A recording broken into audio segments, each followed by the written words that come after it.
নমস্কাৰ বন্ধু বান্ধৱীসকল, মই আজি আপোনালোকক আমাৰ ট্ৰেণ্ডিং অসমীয়া চেনেলটোলৈ স্বাগতম জনাইছোঁ। আজি মই আলুৰে সৈতে মাছৰ জোল বনাবলৈ লৈছোঁ আৰু ৰেচিপিটো আপোনালোকৰ লগত শ্বেয়াৰ কৰিবলৈ বিচাৰিছোঁ। যদি ভাল লাগে তেনেহ'লে লাইক এটা কৰিব আৰু পাৰিলে ছাবস্ক্ৰাইব কৰি কাষতে থকা বেল আইকনটো ক্লিক কৰি দিব, যাতে আমাৰ কোনো নতুন ভিডিঅ' দিলে আপুনি আগতেই চাব পাৰে। তেন্তে আহকচোন পলম নকৰি আমি ভিডিঅ'টো আৰম্ভ কৰোঁ। এয়া এইখিনি মই মাছ লৈছোঁ আৰু এইখিনি নিমখ হালধি আৰু অকণমান তেল দি মেৰিনেট কৰি ৰাখিছিলোঁ। এইখিনি এতিয়া মই ফ্ৰাই কৰি লওঁ। এয়া কেৰাহী গৰম হৈছে, মই তেলখিনি লৈ লৈছোঁ। এয়া তেলখিনি গৰম হৈছে, মই মাছখিনি দি লৈছোঁ।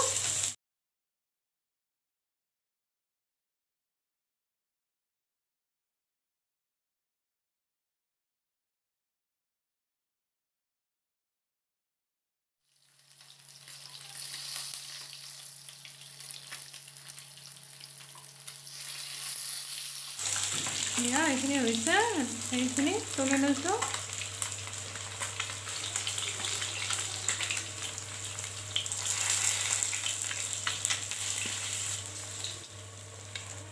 এয়া পাঁচফোৰণ লৈ লৈছোঁ। এয়া পিঁয়াজ লৈছোঁ। এয়া দুটা জলকীয়া লৈছোঁ। ইয়াৰ পৰা কেঁচা জলকীয়া লৈছোঁ। ইয়াৰ পৰা তেজপাত লৈছোঁ। এয়া আদা নহৰু এইখিনিও দি লৈছোঁ। এয়া হালধি,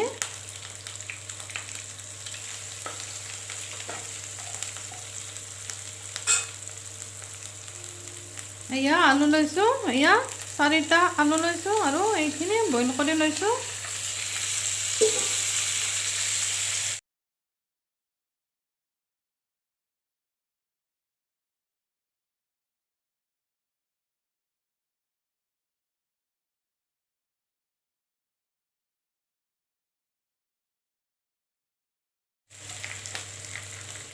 এয়া দুটা বিলাহী, এই দুটাও দি লৈছোঁ। এয়া নিমখ দি লৈছোঁ। এয়া জিৰা গুড়ি, এয়া ধনিয়া গুড়ি,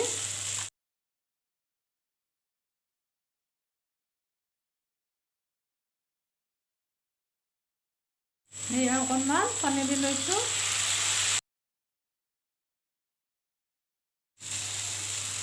এয়া পানী দি লৈছোঁ। এয়া ঢাকনিখন গুচাই লৈছোঁ। এয়া মাছখিনি দি লৈছোঁ। এয়া ৰেড চিলি পাউডাৰ লৈছোঁ।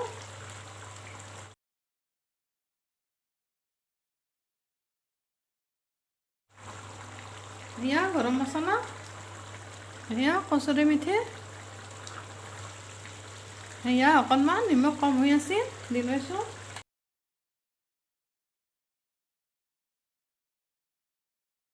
এয়া এইখিনি হৈ গৈছে, মই গেছটো অফ কৰি লৈছোঁ। এয়া আমাৰ ঘৰুৱাভাৱে বনোৱা মাছৰ জোল ৰেডি হৈ গ'ল ছাৰ্ভ কৰিবলৈ। আপোনালোকেও এনেকৈ বনাই খাব আৰু আপোনালোকৰ অনুভৱ আমাৰ লগত শ্বেয়াৰ কৰি ভিডিঅ'টো চাই যদি ভাল পালে তেনেহ'লে লাইক কমেণ্ট শ্বেয়াৰ কৰিব আৰু যদি আমাৰ চেনেললৈ প্ৰথমবাৰ আহিছে তেনেহ'লে চেনেলটো ছাবস্ক্ৰাইব কৰি কাষতে থকা বেলটো বজাই দিব, যাতে কোনো নতুন ভিডিঅ' দিলে আপুনি প্ৰথমতেই চাব পাৰে। তেন্তে আজিলৈ আহিছোঁ, ধন্যবাদ থাকিল।